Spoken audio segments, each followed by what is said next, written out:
మస్తు వావ్ ఏం goose bumps వచ్చాయి అనమాట లాస్ట్ క్లైమాక్స్ సీన్ అయితే మాత్రం. అంటే సినిమా మొత్తంలో ఇది హైలైట్ అంటే మీరు ఏం చెప్తారు? క్లైమాక్స్ సీన్ అన్న క్లైమాక్స్ సీనే హైలైట్. గూస్ బంప్స్ మామూలు ప్రతి ఒక్కరు లేచిపోతున్న వాళ్ళు మరి కూర్చొని మళ్ళీ చూసారనమాట. సినిమా అయిపోయింది ఇంతే అని అనుకున్న వాళ్ళు ఆ సీన్ చూసి మళ్ళీ కూర్చొని మళ్ళీ రిజల్ట్స్ వేసి క్యాప్స్ కొట్టి బయటకు వచ్చారు. అంటే యాక్టింగ్ ఎట్లా ఉంది సాయి పల్లవి, నాగ చైతన్య?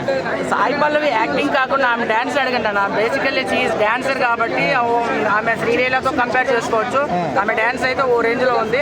ఆమె అందరూ యాక్టింగ్ అంటారు కాబట్టి యాక్టింగ్ గురించి అయితే ఆమె లేడీ కమలాషన్ అని చెప్పొచ్చు అన్న. యాక్టింగ్ లో లేడీ పవర్ స్టార్ కదా, పవర్ స్టార్. దయచేసి పవర్ స్టార్ తో కంపేర్ చేయొద్దన్న. పవర్ అదంతే, ఆ టాప్ ప్లేస్ ఎవరికి ఇయ్యారు.